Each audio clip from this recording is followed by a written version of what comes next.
Voy a pedir a David que pase para aquí delante y ahora vamos a tener la lectura de la predicación. Podéis ir buscando en vuestras Biblias Génesis 15 y vamos a leer. ¿Tienes? Bueno, qué susto. Vale, cuando queráis podemos empezar. Después de estas cosas, la palabra del Señor vino a Abraham en visión, diciendo: No temas, Abraham, yo soy un escudo para ti, tu recompensa será muy grande. Y Abraham dijo: Oh Señor, ¿qué me darás, puesto que yo estoy sin hijos, y el heredero de mi casa es Eliezer de Damasco? Dijo además Abraham: He aquí, no me has dado descendencia, y uno nacido en mi casa es mi heredero. Pero he aquí que la palabra del Señor vino a él diciendo: Tu heredero no será este, sino uno que saldrá de tus entrañas. Él será tu heredero. Lo llevó fuera y le dijo: Ahora mira al cielo y cuenta las estrellas, si te es posible contarlas. Y le dijo: Así será tu descendencia. Y Abraham creyó en el Señor, y él se lo reconoció por justicia, y le dijo: Yo soy el Señor, que te saqué de Ur de los Caldeos, para darte esta tierra para que la poseas. Y él le dijo: Oh Señor, ¿cómo puedo saber que la poseeré? Él le respondió: Tráeme una novilla de 3 años, una cabra de 3 años, un carnero de 3 años, una tórtola y un pichón. Y él le trajo todos estos y los repartió por la mitad, y los puso cada mitad enfrente de la otra. Mas no partió las aves, y las aves de rapiña descendían sobre los animales sacrificados. Pero Abraham las ahuyentaba. Y sucedió que a la puesta de sol un profundo sueño cayó sobre Abraham, y he aquí que el temor de una gran oscuridad cayó sobre él. Padre, te queremos ahora pedir que tú bendigas la predicación de tu palabra, que nos hagas entender lo que tú quieres enseñar en ella y que nos ayudes a aplicarla a nuestra vida. Te lo pedimos en el nombre de Jesús. Amén. Muchas gracias.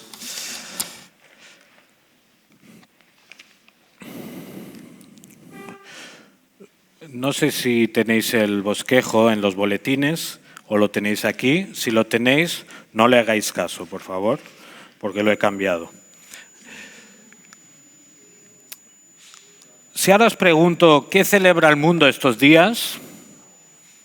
¿Me lo sabríais decir? Aquí en Cataluña, bueno, está un poco mezclado, ¿no? Algunos celebran la castañada, pero a ver,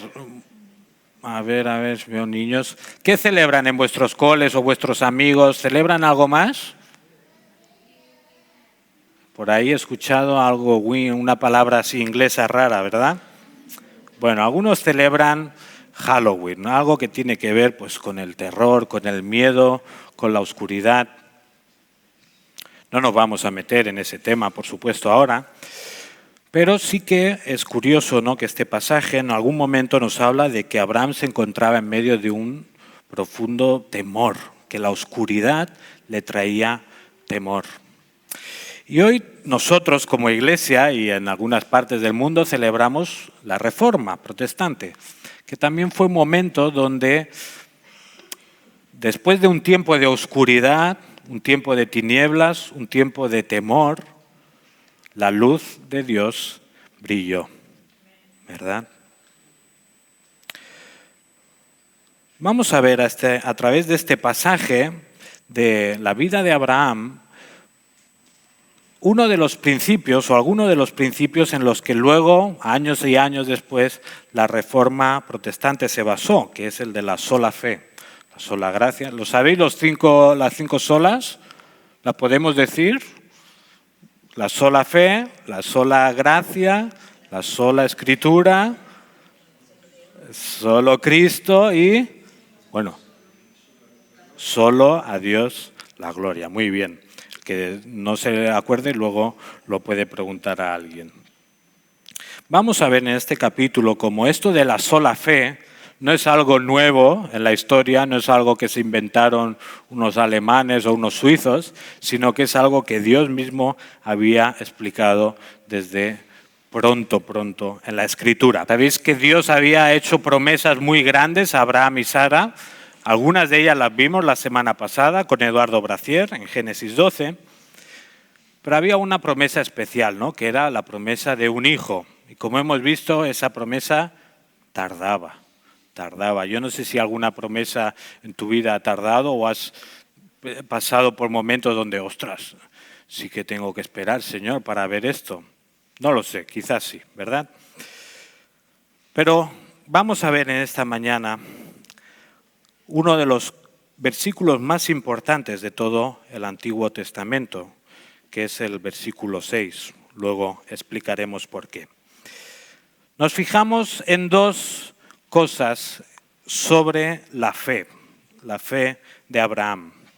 Y en primer lugar vemos la sencillez de la fe. En los primeros versículos hemos leído, ¿no?, que después de estas cosas la palabra del Señor vino a Abraham en visión diciendo: no temas, Abraham, yo soy un escudo para ti. Tu recompensa será muy grande. Y Abraham dijo: oh, Señor Dios, ¿qué me darás, puesto que estoy sin hijos? Y el heredero de mi casa es Eliezer de Damasco. Dijo además Abraham: he aquí no me has dado descendencia, y uno nacido en mi casa será mi heredero. Como ya nos han explicado bien nuestros pequeños o pequeñas, Abraham y Sara eran muy mayores. Ahora tendrían pues entre 75 y 90 años, os podéis imaginar. Creo que hay alguien entre 75 y 90 años, ¿verdad? Por aquí. Algunos lo tenéis, no voy a decir quién. Pero ya estaban pues un poco mayores. En cambio, no había llegado todavía ese hijo prometido. Normal, ¿qué se preguntaba Abraham? Bueno, Señor, vale, me dices que eres mi escudo, que me darás una gran recompensa, pero yo no veo ningún hijo aquí, ¿verdad? Y ya veo que estoy un poco arrugado. ¿Cómo vas a hacerlo? El Señor le responde: tu heredero no será este, sino uno que saldrá de tus entrañas. Él será tu heredero. Lo llevó fuera y le dijo: ahora mira al cielo y cuenta las estrellas, si te es posible contarlas. Y le dijo: así será tu descendencia. Podemos imaginar, ¿no?, el panorama que veía Abraham. Tener en cuenta que en esos tiempos no habían casi coches, entonces no había contaminación y, digamos, el cielo era mucho más bonito y estrellado. Entonces, cuando el Señor le enseña el cielo, Abraham lo mira, pues ve un montón de estrellas. Normalmente ahora, sin ayuda tecnológica, se pueden ver unas 3.000 estrellas a la vez. Porque, claro, la Tierra es esférica, no es plana, como algunos dicen, la Tierra es esférica, entonces solo puedes ver la mitad de las estrellas posibles, la otra mitad no la puedes ver. Entonces Abraham quizá vio como unas 3.000 estrellas, pero como dice el Señor, si las puedes contar, a la que fuera por 10, pues ya no las podría contar, ¿verdad? Entonces Dios le dice: tu descendencia será como este cielo estrellado.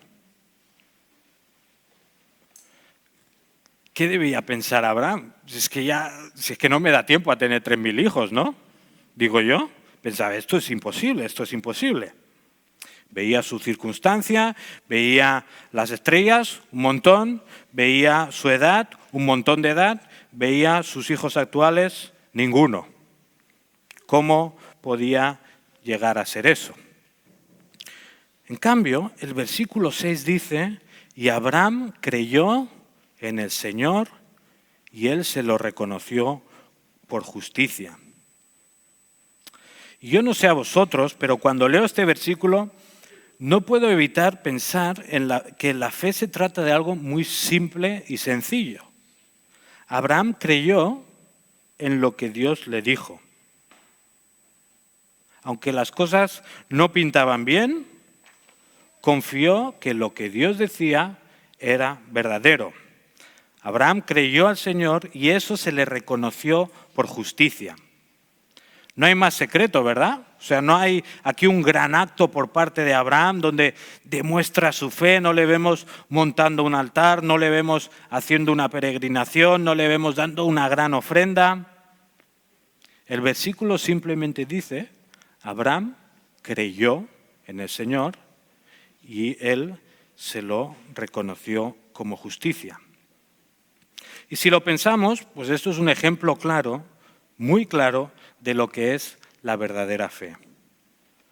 Dios dice una cosa, Abraham le cree. La fe no es simplemente creer que Dios existe. Santiago dice que hasta los demonios creen que existe, lo saben. Entonces, tener fe no es creer que Dios existe. Tener fe significa creer lo que Dios dice, que no es lo mismo. Ahora, ¿sabéis algo curioso de este versículo? Hay dos palabras que aparecen por primera vez en la Biblia. ¿Sabéis cuáles son? ¿O sospecháis cuáles pueden ser? Justicia, muy bien. Esa es una de las nuevas. ¿Y la otra? Creer, exacto. Creyó y justicia. Es la primera vez en toda la Biblia que aparecen estos dos conceptos. Ya hemos dicho, ¿no?, que el verbo creer, ¿qué significa? Pues confiar en lo que Dios dice, confiar en lo que el Señor está revelando.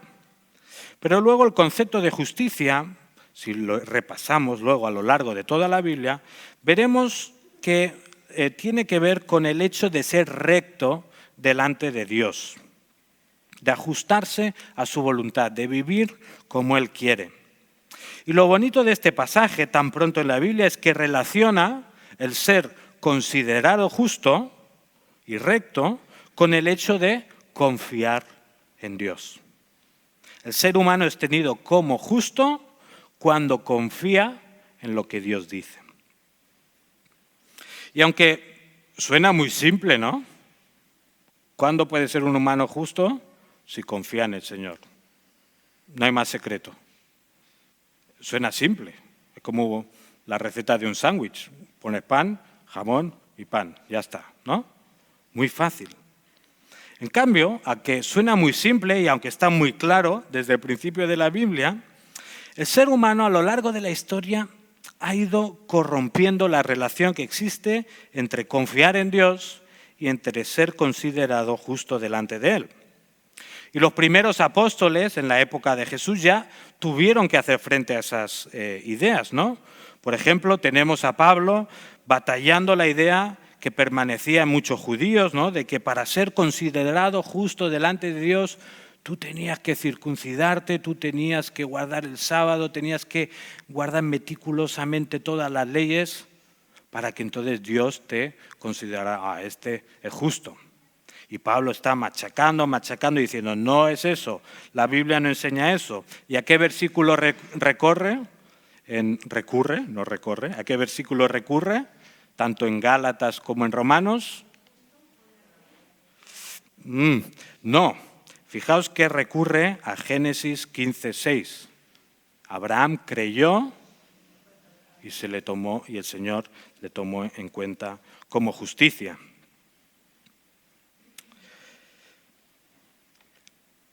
La historia de Abraham demostraba claramente que Dios no nos considera justos por nuestros propios méritos, no por nada que nosotros podamos hacer, sino que Él nos considera justos solo por medio de la fe, solo confiando en lo que Él dice. Y quizá puedes pensar que después de lo que Pablo escribió en el Nuevo Testamento, también Santiago lo escribiría antes incluso que Pablo. Pues pensarías, ya quedó zanjado, ¿no? Más claro, imposible. ¿Creéis que quedó zanjado el tema? No quedó zanjado. La historia nos demuestra que el ser humano otra vez volvía con la misma cantaleta pensando, no, yo creo que tengo que hacer algo más. Esto de solo la fe, esto no puede ser la forma en que uno va al cielo. Yo creo que sí tengo que creer, pero tengo que hacer algo más. Y si hoy estamos celebrando el 505 aniversario de la Reforma, es precisamente porque Incluso dentro de la Iglesia se metió la idea de que, bueno, solo fe no, hay que hacer algo más, ¿verdad? Y después de siglos de crecimiento y expansión, el cristianismo se había desvirtuado y había perdido la esencia de su mensaje. Intereses políticos, intereses económicos, ambiciones personales y un montón de conflictos llevaron a la Iglesia a una de las épocas más oscuras y más terroríficas de su historia. Y lo más terrorífico de esa historia es que se había perdido el verdadero mensaje del Evangelio. Se había perdido, se había diluido el mensaje de que solo nos salvamos por la fe, no por nada que podamos hacer. El mensaje de Jesús había sido olvidado y se había reemplazado por un sistema donde quizá tu dinero te servía para que te perdonaran tus pecados, quizá el favor de algún sacerdote, tus influencias, tu esfuerzo personal, hacer peregrinaciones de rodillas a no sé dónde, todo eso servía para que te perdonaran tus pecados. En medio de esa oscuridad y de ese terror, Dios no se quedó de brazos cruzados, ¿verdad? Dios levantó a personas que empezaron a denunciar que ese no era el mensaje del Evangelio, ese no era el mensaje que Jesús había enseñado.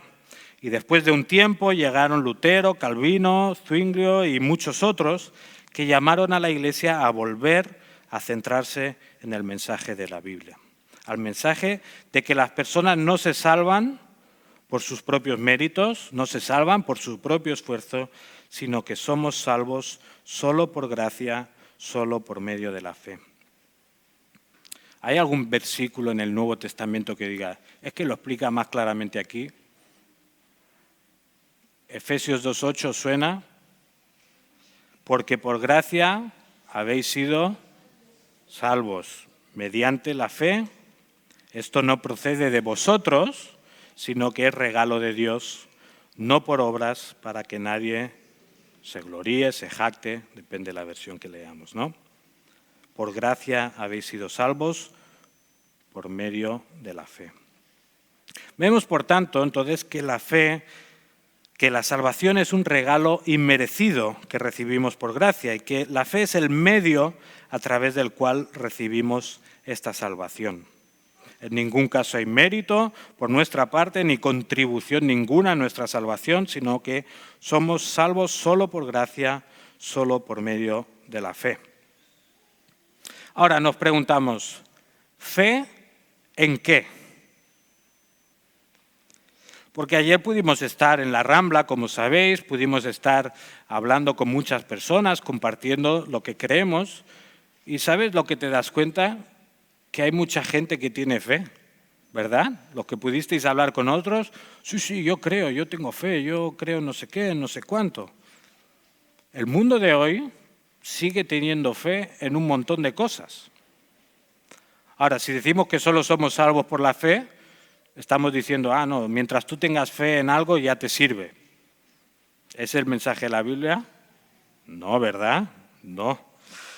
¿Cuál es la fe que salva? Tenemos que tener fe, pero tenemos que tener fe en el sitio correcto. Volvemos a la historia de Abraham, donde encontramos cuál es la base de esta fe a través de la cual Dios nos reconoce como justos.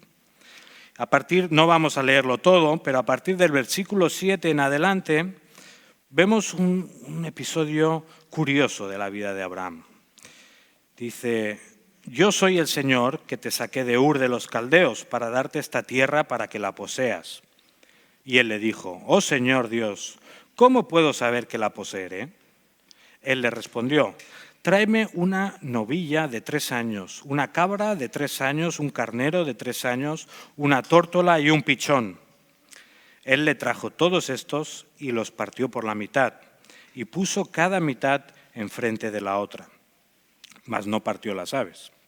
Y las aves de rapiña descendían sobre los animales sacrificados, pero Abraham las ahuyentaba. Después de la gran declaración del versículo 6, vemos que Dios insiste en el cumplimiento de las promesas que le había hecho en Génesis 12. Pero entonces Abraham responde, bueno, ¿cómo podré saber que lo poseeré? Él ya hemos visto en el versículo 6, Abraham tuvo fe y fue declarado justo, pero aún así quería saber, ¿cómo podré saber que esto que me dices acabará siendo, ¿no? ¿En qué realidad objetiva puede descansar mi fe? Aquí Dios podría haber respondido como algunos padres respondemos, ¿no? Pues porque lo digo yo y punto. No sé si algún padre recurre a esto, espero que sí, que no sea el único yo, ¿no? Porque lo digo yo y punto, podría haber dicho Dios a Abraham, ¿no? En cambio, Dios no le responde de esta manera, sino que Dios es un Dios tierno, un Dios amoroso, un Dios que nos viene a buscar a donde estamos. Y en vez de responder directamente a la pregunta, Dios le pide que le prepare lo siguiente. Vosotros sois uno. Hemos leído que había, ¿qué había en la historia? Una novilla de 3 años, una cabra de 3 años, un carnero de 3 años, una tórtola y un pichón, ¿vale? Entonces, ¿cómo se hacían? Porque, ¿qué pasa?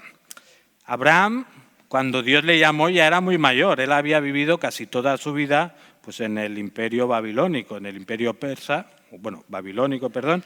Y entonces ahí, para hacer pactos, para hacer promesas el uno al otro, se hacían de una forma concreta. Entonces, lo que hacían 2 personas que querían pues, sellar un pacto era, traían animales, los cogían y hacían lo siguiente. A ver, por ejemplo, teníamos aquí una novilla de 3 años, entonces lo que hizo Abraham es lo que Dios le dijo y partió a la novilla por en medio y puso una mitad enfrente de la otra. Mira, si queréis os podéis sentar.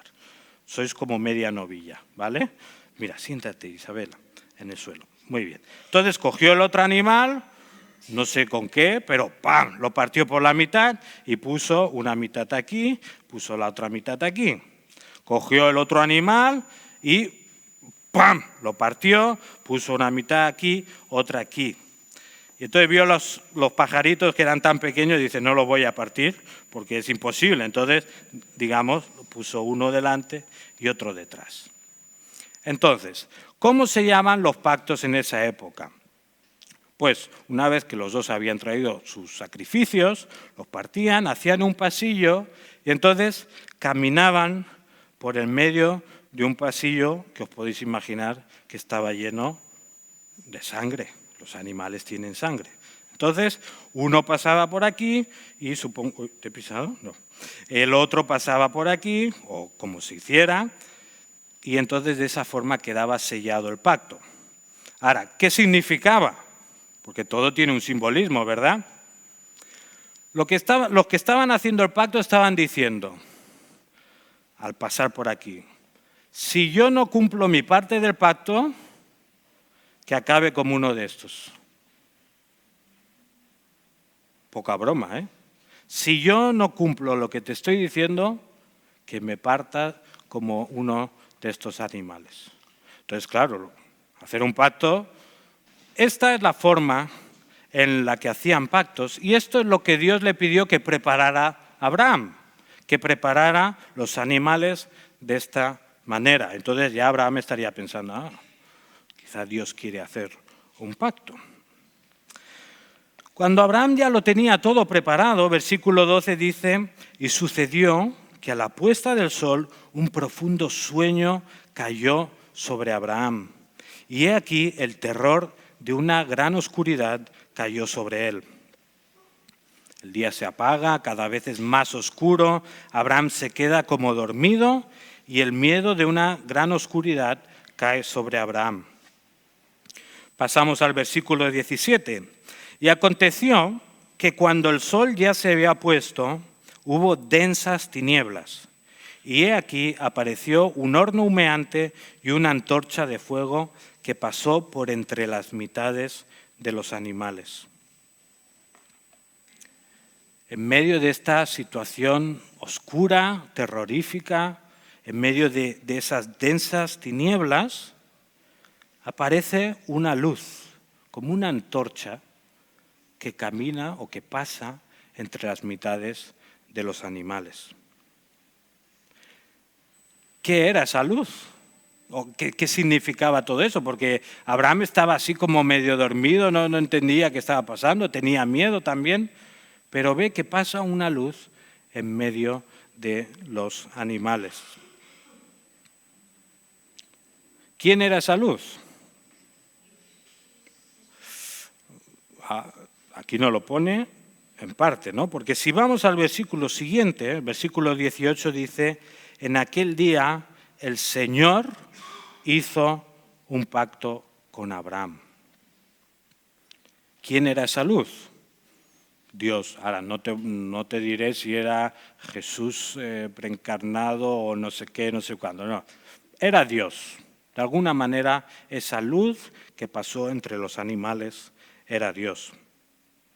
¿Y qué significaba eso?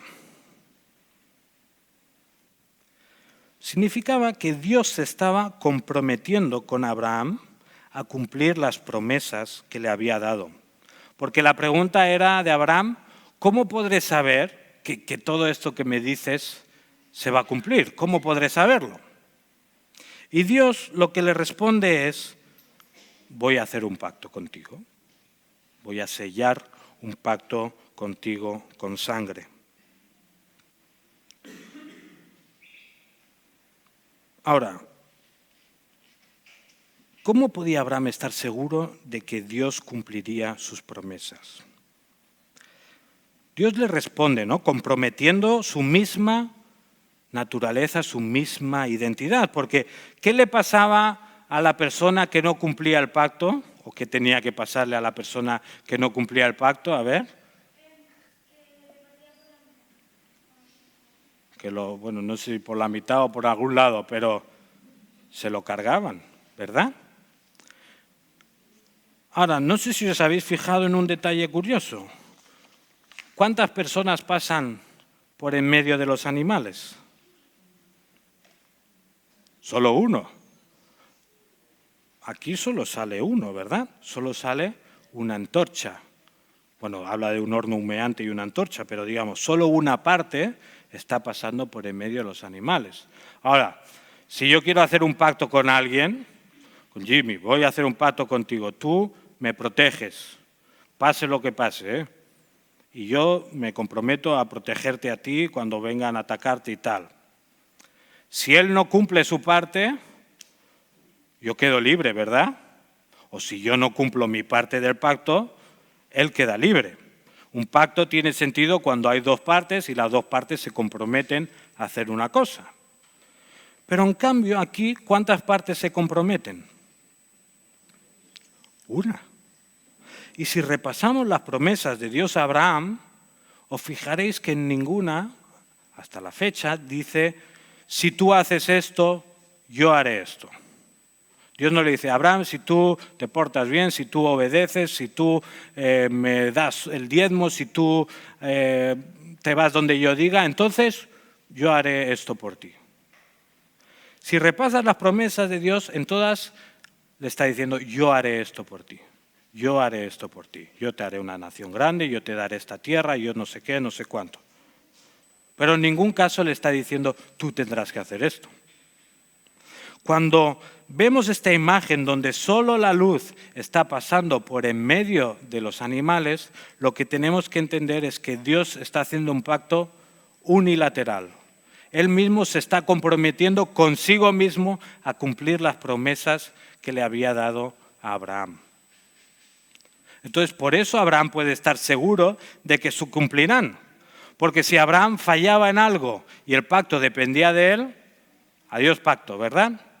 En cambio, como el pacto lo ha sellado Dios solo con él mismo, ahí está la seguridad de ese pacto. Y por eso, en el versículo 6, la fe que tiene Abraham, que creyó y se le tomó en cuenta como justicia, por eso esa fe le salva, porque no tiene que hacer nada más extra, no tiene que, como hemos dicho, construir ni hacer peregrinaciones ni dar nada. Su salvación, su ser justo delante de Dios depende solo de lo que Dios ha hecho por él. La fe de Abraham encontraba su base en que Dios había hecho un pacto unilateral con él. Ahora, te puedes preguntar, bueno, muy bien, muy bonito la historia de Abraham, me alegro mucho por él. ¿Qué tiene que ver conmigo esto? ¿Me importa de algo? ¿Crees que tiene alguna importancia para tu vida este hecho?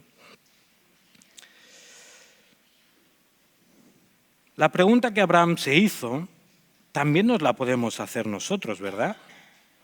¿Cómo podemos saber que Dios cumplirá sus promesas? ¿Cómo podemos estar seguros de que si ponemos nuestra fe en Dios, Él no nos va a fallar? Pues la respuesta está en otro pacto, ¿verdad?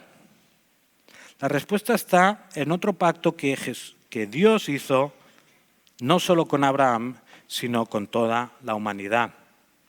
Y unos 2000 años después de Abraham, más o menos, uno de sus descendientes selló un nuevo pacto.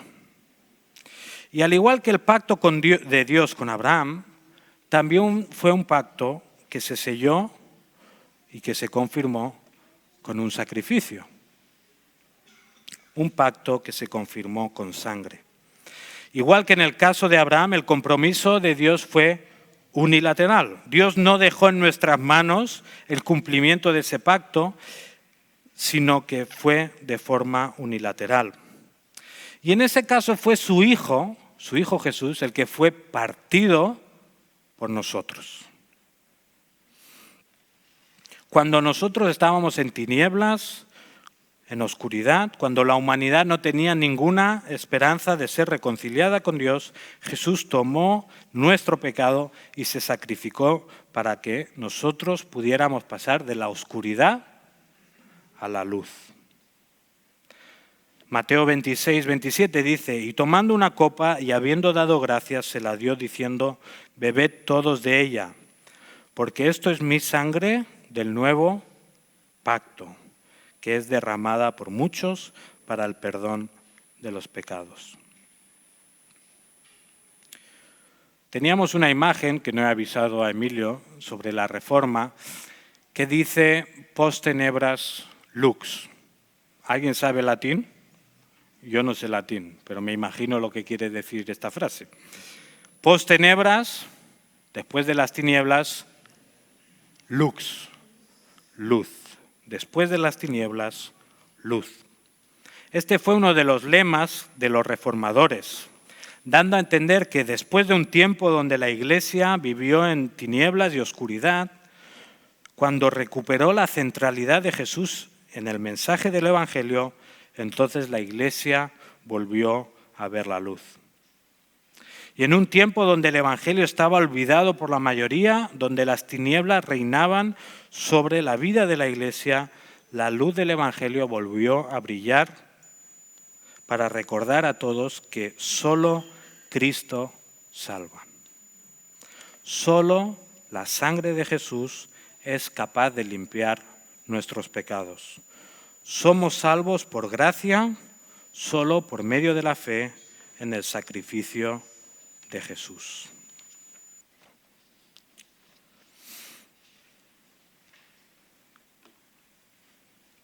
Podríamos hacer un resumen, pero nadie mejor que Pablo para hacer el resumen de todo lo que esta historia implica. En Romanos 4, y ya acabamos con esto, vemos que el apóstol resume la historia o el pacto que había hecho Abraham y lo que significaba para nosotros. Dice, contra toda esperanza, Abraham creyó y esperó, y de este modo llegó a ser padre de muchas naciones, tal como se le había dicho. Así de numerosa será tu descendencia. Su fe no flaqueó, aunque reconocía que su cuerpo estaba como muerto, pues ya tenía unos 100 años, y que también estaba muerta la matriz de Sara.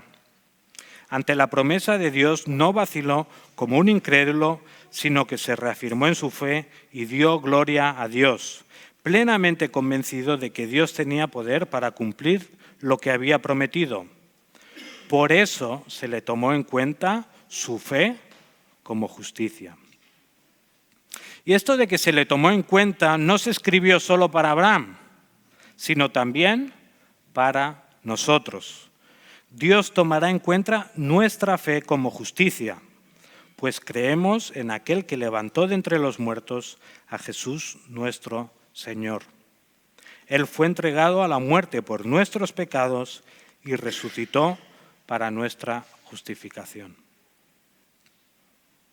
Ese es el mensaje de Génesis 15:6 y toda la historia que nos lleva hasta Jesús, y ese es el mensaje que seguimos predicando hoy. Te animo en esta mañana, supongo que si llevas tiempo aquí ya lo has considerado, pero si hay alguien que todavía no ha entendido que solo somos salvos por la fe, solo somos salvos por gracia, solo somos salvos por Cristo, considera en tu corazón dónde estás. Considera en tu corazón si realmente estás esperando solo en lo que Dios ha hecho por ti o si confías en tus acciones, si confías en que eres puntual, si confías en que vas a todas las reuniones, si confías en que das tu ofrenda o sirves en la iglesia como base para que Dios te acepte. Solo Cristo salva.